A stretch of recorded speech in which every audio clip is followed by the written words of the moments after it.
So, Team of the Year. I've not been playing a great amount of PES 2018 due to the World Cup, obviously, and I don't know, maybe the game's on its course for me, but hey, if I'm only stopping playing it in the last few weeks or so, it's done an alright job this year. So a bit of fun, and this follows Shaw's own Team of the Year, which I watched over his video, and I can confirm there'll be one player in his team that will also feature in mine. Quite a good team Shaw's got. Impressed.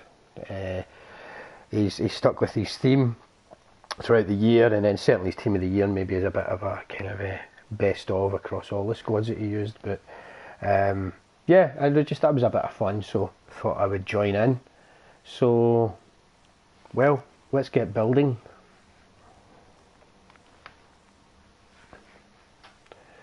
So it has been named Team of the Year.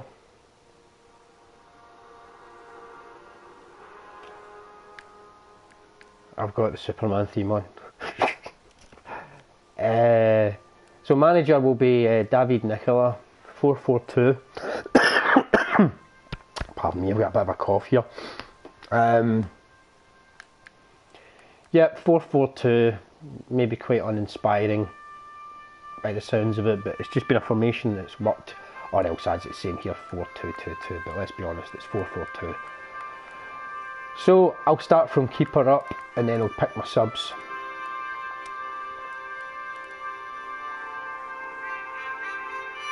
So I'm just adjusting some volume level here. So goalkeeper, I had a wee think about this, and well, it has to be David De Gea. He's been my best keeper over the year. Bucky was kind of coming in for a wee chance, believe it or not. Had plenty of good form over the season actually, even though Dortmund weren't particularly good. And Bucky is pretty much an octopus between the sticks when he's on form. So yeah, it was a close one, but De Gea has been picked. His shot stopping's incredible. So welcome aboard, David, or David. So go left to right here. So left back, I have opted for, where are you? Again, it was a tough one. It was between Johnny Castro and Matteo Di Cilio. However, I'm giving a nod to Johnny Castro. Defensive fullback, and he just had a purple patch which probably lasted a little bit longer than Di Cilio's, who's recently come into more or less made the position he's on. But Johnny Castro, more the defender, and it got me out a lot of jams, form ruts and stuff like that, just having those defensive fullbacks in play. And he was a stalwart.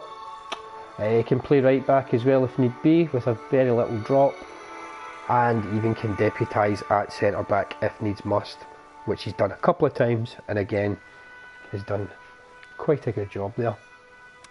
So left centre back, and this is where me and Shaw's teams are similar, in that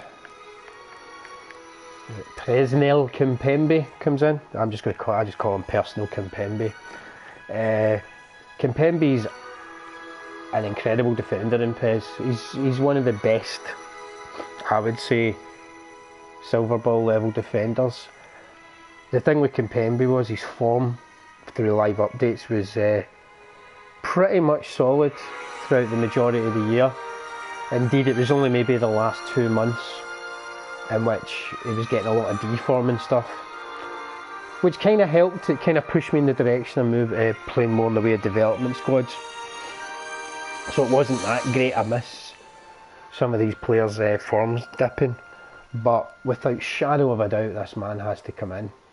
I mean, as you can see, just with the levelling up there, I've done speed, physicality, defence, strong passing, and actually not too shoddy a dribbler. Other thing about Kimpembe is he can come into left back all right. If I was to ever go that all out, you know, get me 4 centre backs across the back there, essentially, he can do so.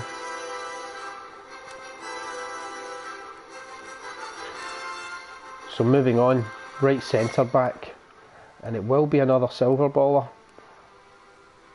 in the form of Diego Carlos of Nantes. So another French league player.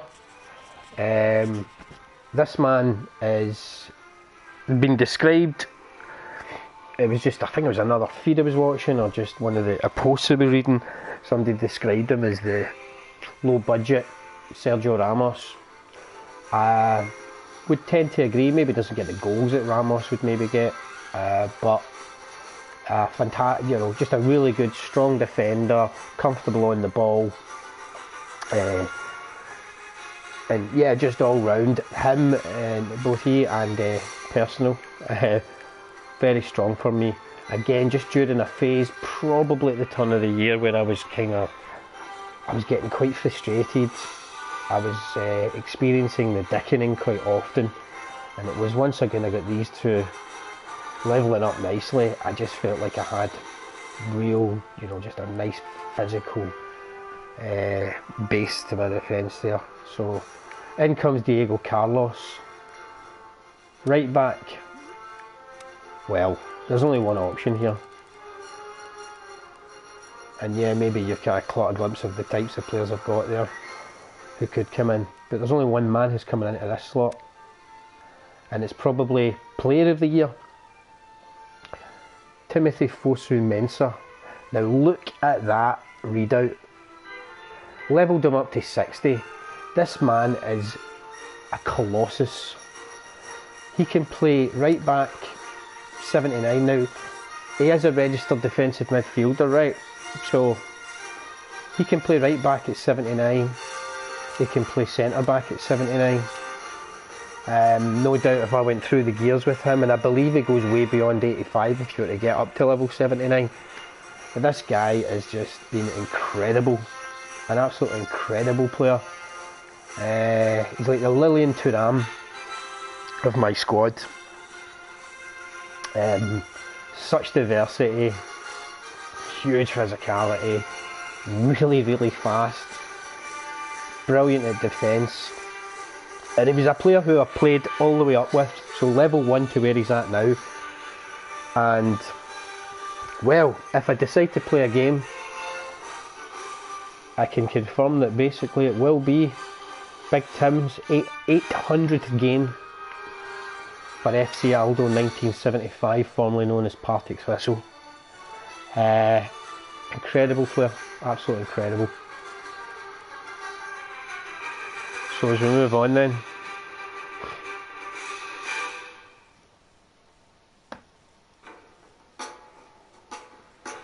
now this tune is actually in the Corona adverts. It's Crownbin, called the number 4, and it is amazing.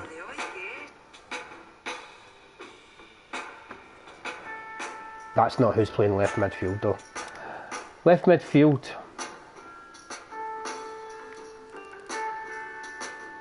oops, now that I think of it, oh no, another very obvious choice for me, and will probably seem obvious to anyone who's followed any of my streams or chat on the game, and it is Marcos Acuna, who I have got up to 81. He's probably on the brink of pushing up again. I was deliberating, I was actually going to bring in another Argentinian there in the form of Gonzalo Martinez. Very much more an all-out attacking sort of option at left midfield. But Acuna gets the nod. Just great wee performer, great engine, just up and down that flank no problem. Has the defensive chops and has a variety of skills that are would suit both left midfielder, maybe even left back, and also a left winger. In the Argentina squad, and I believe he's going to get I believe he's getting a start actually in the next match against Croatia. Might be interesting. So welcome aboard, Marcos. So my first centre midfielder, well, it has to be Ignacio Fernandez. Another guy who I went out my way to scout and acquire. So where he's at now is off the back of me working up from level 1 with him. Wand of a left foot, no playing style. As you can see, his defending's not great, but he's just getting better and better. Very versatile.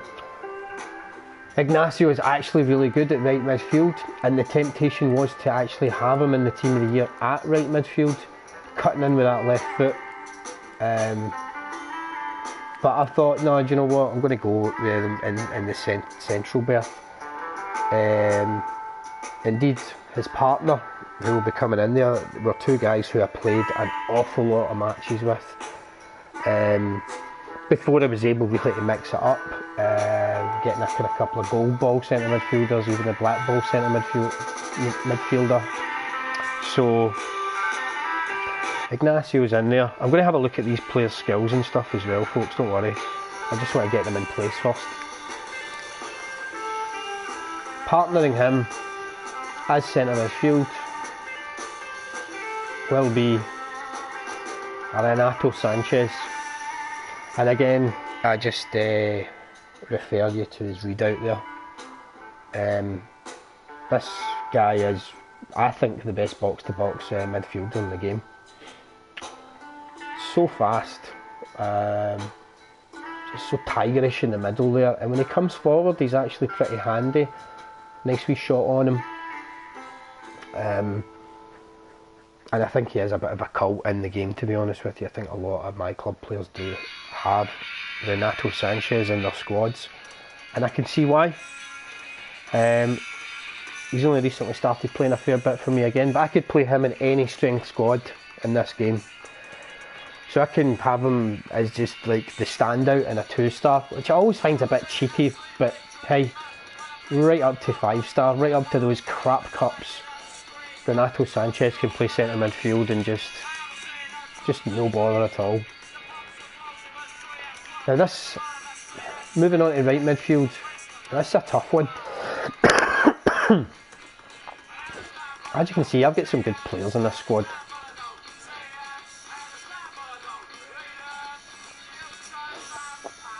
But we need a right midfielder. Both Alejandro Gomez and Felipe Anderson, strong performers in that position. They have been good goal scoring performers. Elsewhere, going a little bit further down, Maximiliano Metzer. And when I think about, you know, just the best runs I've had, you know, where, you know, just where I feel as though I've been kind of unstoppable for maybe a good few matches. I mean, I wasn't one for going in massive winning streaks, but, you know, I did have a lot of unbeaten streaks. So for me, and because of his similar readout to Marcos Acuna, I'm opting for him. I'm bringing Metzer in. Now, as you can see, he gets a wee drop to 77 there. I can live with that. And, you know, as you could probably tell now, the theme here very much is, I mean, Ignacio is the only one whose defensive readout doesn't start pointing down the way, if you know what I mean, on the, you know, hexagon. Everybody else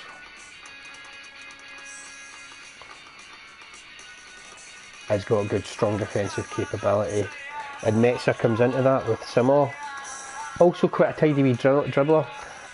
He's like a right-footed version of Yarmolenko. A bit kind of lower budget again. But there were spells when I had Metzer playing at left midfield, Yarmolenko in right midfield, and that was actually quite a nice wee setup as well. But it's team of the year, it doesn't need to make a whole lot of sense, you could argue, but yeah. In comes Maximiliano, who I'm not 100% sure if he's kept his place for the next game against Croatia. There's a lot of changes in that Argentina squad. And I actually thought Maximilian, I'm going to call him by his first name, I actually thought Metzer was quite good. So up top,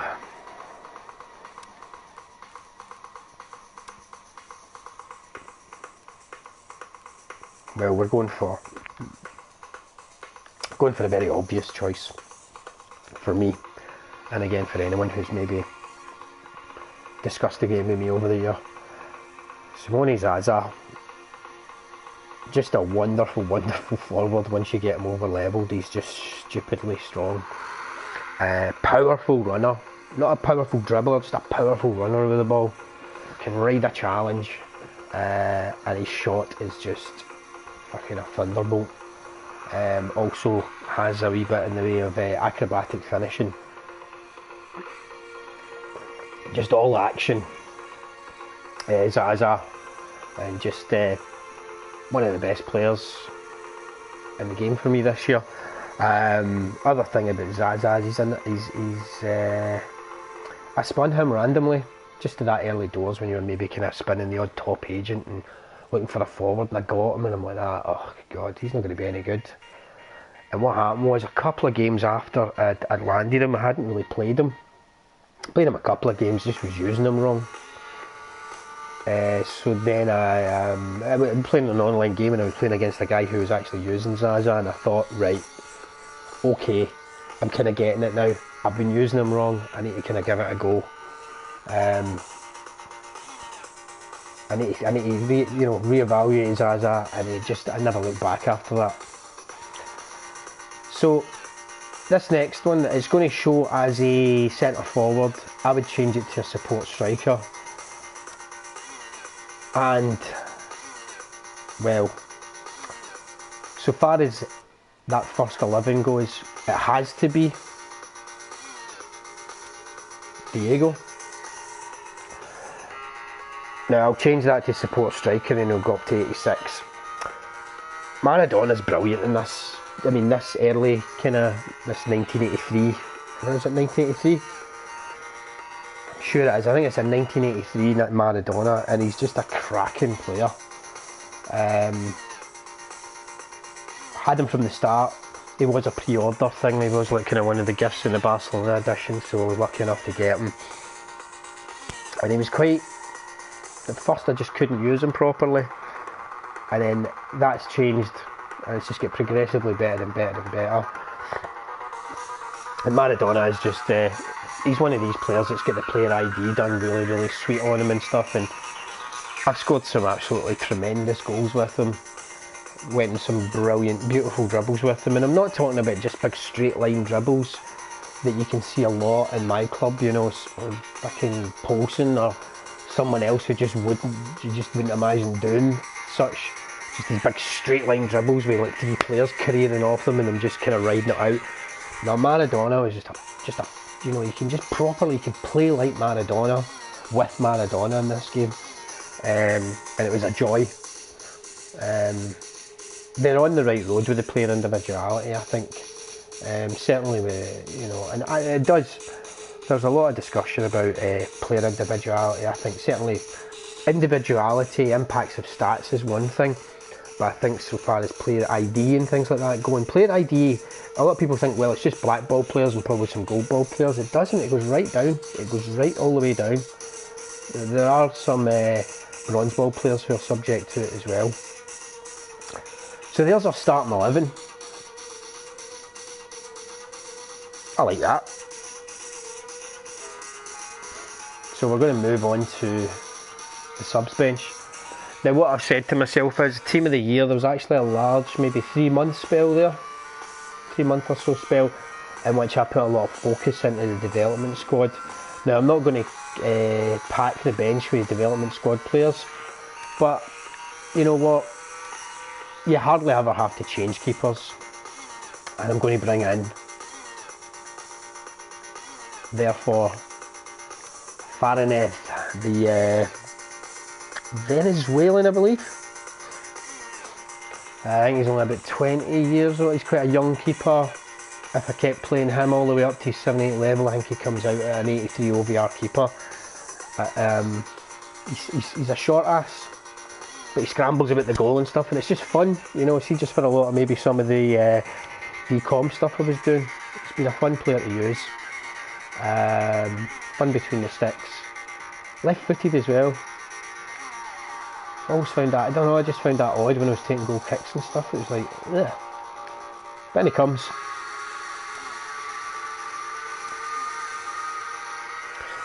So, I mean, as you can see, folks, I was quite lucky this year. But as far as sub-centre back goes, Samuel Umtiti, just very, very dependable.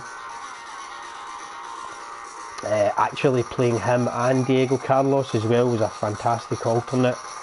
Playing Umtiti and you know, Thiago Silva, you know, when I was going up to that black ball territory, was always you know, he was just a very, very strong performer for me again. I can't remember exactly when I got him. I think it might have been near Christmas, but he was kind of an ever-present in one way or another. I just feel as though, yeah, he's earned it. And he comes.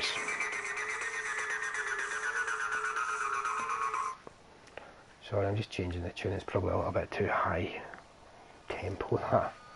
Noisy. It's a wee bit of Brian Jonestown.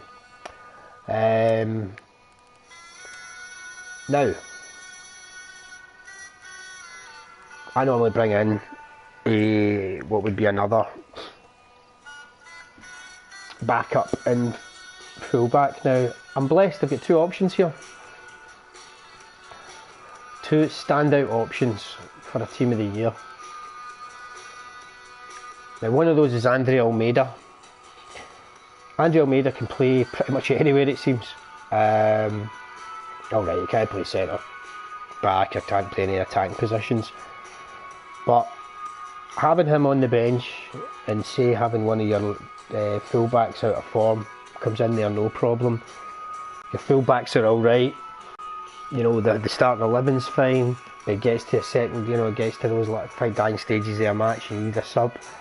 He can come in at defensive midfield fine, he can come in at centre midfield fine, he can come in at right midfield fine, as well as, you know, aforementioned fullback slots. So he was one candidate, and again the other one was De Chilio. And what De Chilio offers in a backup capacity is, again, either side of the either fullback slot. De Chilio can also play either side of midfield. And it's a tough one, I'm going to be honest with you, kind of looking over this, but I am going to go for De Chilio. It's just a good option to have, you know, just having a kind of, you know, certainly, again, another defensive fullback. And you can override that. If you set the attacking fullback's manual instruction, that, you know, that overrides the defensive fullback nature of the player. They'll make the overlapping runs. It's just I like it by default that it's defence first for them. And it is just good to have that option to come off the bench if it is a case of leading a match, and just slotting them in either side of midfield as well. And he can play there fine. So we move on.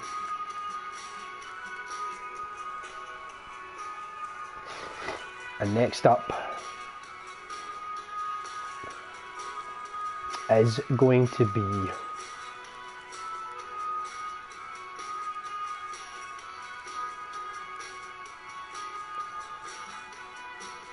where are you? This guy, Dragos Nedelcu. Just a player I've had a lot of fun using over this, you know, when I landed him. Again, he's somebody who levels up to stupid, you know, to a stupid OVR. I think he goes up to, I'm sure he goes up to 85, 86 or something.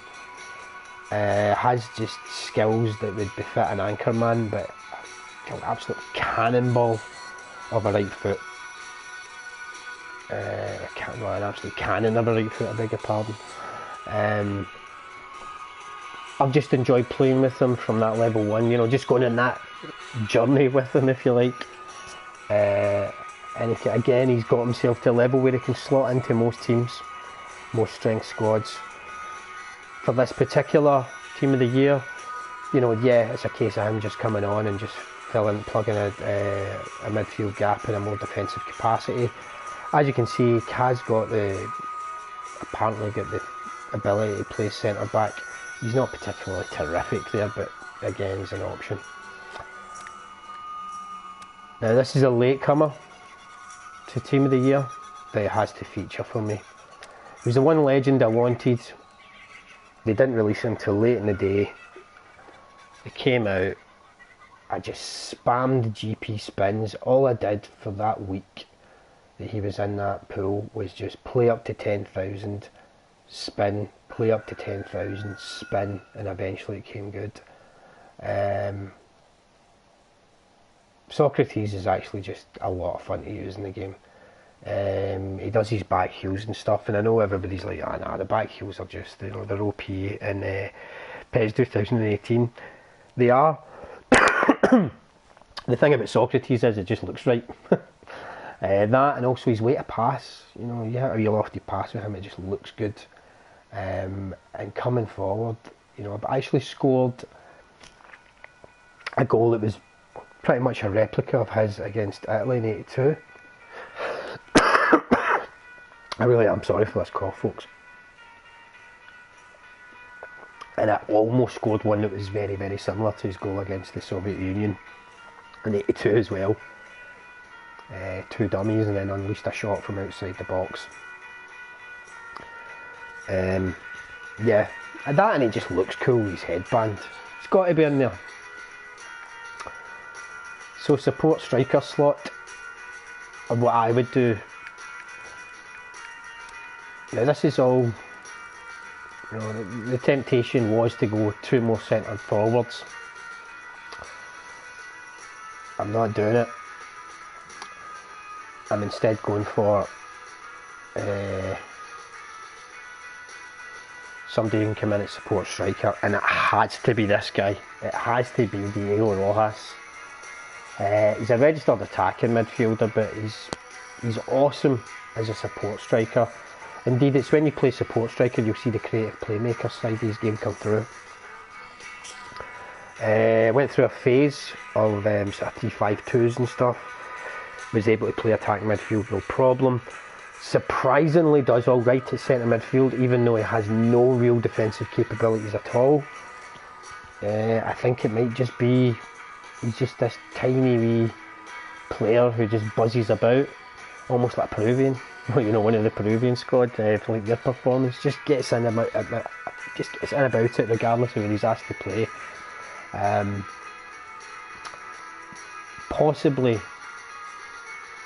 Possibly, yeah, he's up there. I mean, certainly him, Tim Fosu-Mensah, just my favourite players. One of my favourite players in this year's game, by you know, by quite some distance. There's a group of players maybe that kind of fit that kind of category. He's certainly one of them. So I'm delighted to have Diego Rojas in this team of the year. So this leaves the centre forward slot. Now, 2 were being considered here. Higuain and Romario. And I loved Romario in this game. I've loved using him. I actually had to work him up from level 1 because I got him as, you know, one of these VCOM challenge spins. So it was a level 1 spin, and then it was Romario I got. I was fucking delighted. Loved Romario as a player back in the day.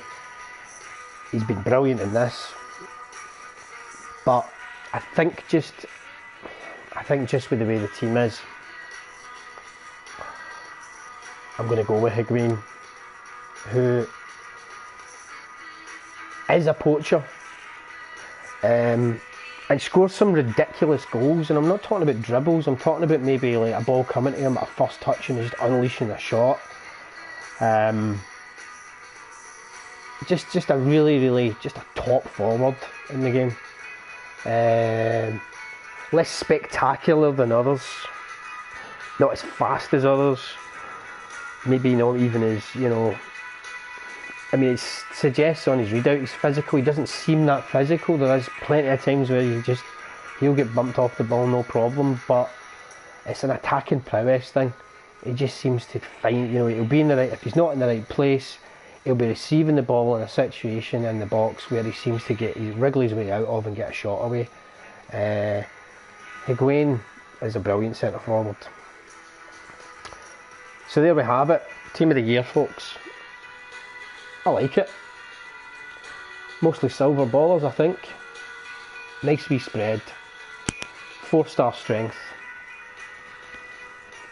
And what I'm going to do now is who's the strongest in the squad? And then we'll go down the way and look at skills. Not skills, look at performances. So Socrates is not going to have high numbers. Like I say, I did get him kind of late in the day. 35 appearances, 8 goals. Not a great turnaround there. I was playing him at centre midfield mostly. But there he is. Cool as fuck. Down we go then. Now I thought I played way more games than 147 with Higuain. Let's just say he stood out in all those games then. His probably his goal turnaround isn't huge either. Again, it's not, but he brings a lot more than that. But like I say, he's on the bench on this team of the year. Moving down, well there you can see David De Gea, 661 games. No goals, I believe. But just yeah, I think I got him very early in the game, and there was no reason really. It was great because I just knew, right, I've got myself a black ball level goalie, and was able just to get on with it, with him just being between the sticks consistently for a large part of my play with the game. Going down further, Samuel Umtiti with 110 appearances. Again, it feels like he'd done more, but I think maybe he had a lot off the bench, things like that. And certainly in the crap cups, he was pretty much a first pick. I don't think Samuel scored any goals. Well, he scored 1 goal. Ooh. Moving on, Maradona, 467 games, 114 goals, 81 assists. Brilliant player. So here we go. And you can see here, again, Fernandes, 770 appearances, 77 goals, 98 assists. It's not about goals and assists really for this guy, it's so much more he brings. Like I say, it's his versatility. Loved using Big Ignacio. And then of course we have Zaza. 679 appearances, 342 goals. I thought it was a wee bit higher, but it's still like a few hundred goals. And did alright in the assist front. Sanchez, I don't think I've got his, you know, plenty of appearances under his belt. 22 goals, 35 assists. Again, I had him more deployed as a destroyer. Yeah, he's box to box, but if you put defensive on him, then you're kind of just, you know, he just played as a sort of amazing alternate to an out and out destroyer. And he was definitely that.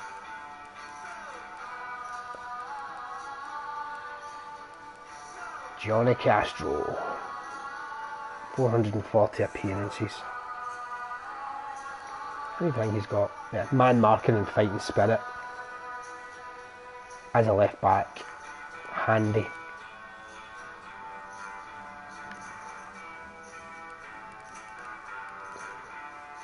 So Acuna, 339 appearances, probably not hundreds of goals or anything like that for Acuna.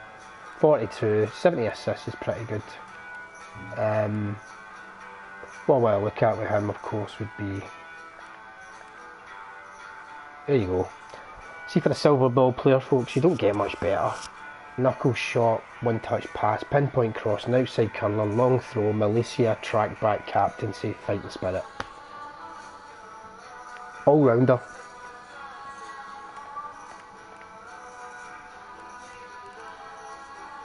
DeCilio, have a look here. Doesn't have any player skills, but strong stamina. Not amazing form, but he was actually getting good live form updates, so that helped. Ball winning quite good. And bear in mind, we're talking about a left back here. Good speed, explosive power, and just again, just that kind of, maybe not a kind of high level all rounder, but it was good. It was good over the course of the year. Moving on then to Metza, who I swear I thought I had more appearances with, but with this guy it's just power. You know, power is the focus here. Good speed, explosive power. His dribbling's good. His dribbling is actually really pretty good. Decent stamina again, weak feet usage is pretty handy, decent form, and as you can see with his skills, he's kind of all about the feints and turns and sombreros, and gets a wee bit of nice curling deliveries, could buy you a free kick.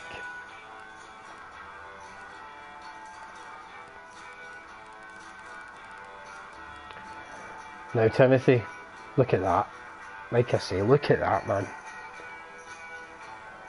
Now his special skills are just fighting spirit, and oh boy does this boy like to fight.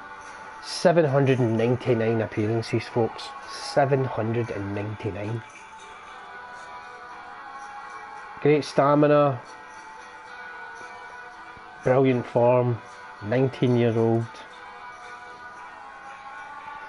can head it, can win the ball no problem, some amount of pace, brilliant explosive power, and very strong physical contact. Just an absolute worldie for me. 23 goals, and I'm telling you, probably all 23 of those goals were absolute worldies. It's just belters. Gets themselves on the assists. Went through a phase of playing 5 at the back with him and him at right back, and just, you know, using that advanced instruction of advanced attacking fullbacks, and he was just causing all sorts of grief to opponents. Servant, wonderful man. Nedelku. There you go. I mean, for a defensive midfielder, thump it, decent one-touch pass, has weighted pass, has fighting spirit, big unit as well. Just a fun player to use over the year.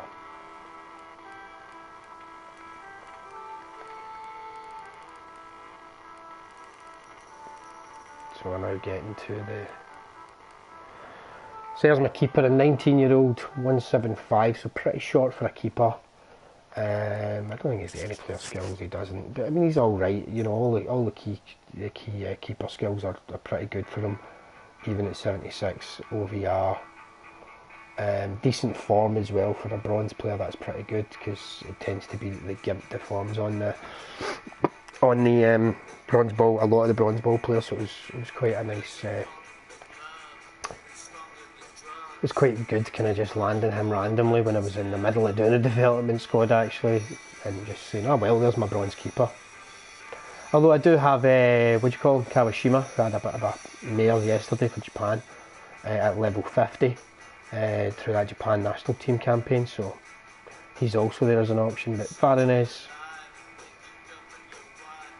and finally Dieguito Rojas, tiny, quite young, got him to level 50. I believe he only goes up to 80 OVR, but he doesn't play like it. I mean, right now he plays like an 81 or something like that. He's unbelievable, he really is. And again, it's like Marseille term, heel trick, weighted pass, so nothing like, you know, not pure amazing skills that you would expect from somebody who is an amazing dribbler. Very difficult to get the ball off of. Good form, stamina not all there, total lightweight, and his dribbling's not even particularly amazing, but he is an amazing wee dribbler. I love the guy, man. An amazing player, and certainly one I'll be looking to get my, you know, if I play my club again, PES 2019, even a Master League, I'm getting this guy. I am getting this guy in my team. So there we have it, folks. Notable omissions. I think, you know, I could spend hours doing this, but I mean, I think if there's one, Vinicius Junior.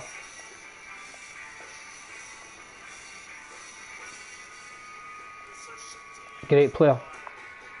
And again, I'm not sure what his situation will be moving into next season. You know, Real Madrid have got ownership of him. But if he's a Flamengo player again next season, I am going to go out my way to try and get him early doors again, regardless if it's Master League or my club. So there it is. Team of the year. Now, what I said I wanted to do was actually play a match, but I've not really got the time to do that just now. I need to actually head out. But yeah, that was fun. I had an idea. I had a pretty good idea of who was going to make the cut there. I dare say more time to think. I'd probably do a couple of switch ups here. But yeah. PES 2018 has been good this year. I've enjoyed it. I know fine well when I'm playing that game, I'm not playing the most realistic football game in the world or anything like that. I'm not playing the most unrealistic one either though. I'm playing a fun football game. One in which I've found myself, you know, engaging with some folks within PES fan and stuff, and just talking about squads. Played Sean some development squad matchups which were actually a lot of fun. You know, playing my way up to the sort of superstar difficulty with the development squad within my club VCOM was fun. Didn't get enough payouts from doing that, which is something I think we need to look at. So even the AI matches were actually alright. And overall, just a good, you know, it kept me going for the year. The downside, I mean, there's plenty I can actually go on about in seriousness about PES 2018 and what needs to be fixed. But the downside of PES 2018, quite honestly, was I never really touched other games since September. So that's something I'm going to be mindful of. Because I like to kind of, there's been a lot of good games out, and I really should mix it up a little bit. My gaming, a lot of decent games on the horizon as well. Ironically, Horizon's one of those games I've got and just never really get into. But yeah, I'm going to wrap this up. I really should have, I know I should have ended it with a match and stuff and just seen how they play. What I'm actually going to do is I'm going to end this particular stream, and then I might come back and I'll do a game in isolation with my team of the year. I might do something slightly different. I might actually export them and maybe play against, I'll just play against one of the better club sides or even international sides in the game. Because I've actually done that a couple of times recently, and you know, the matches have just felt a wee bit different and just been alright. So I'll probably like to do that. But if you've been watching along, it wasn't actually designed for that. I was actually going to cut it and then get it uploaded, shared. But if you have watched along and noticed there had been some viewer count increase, then you know, thanks for doing so. And I will be back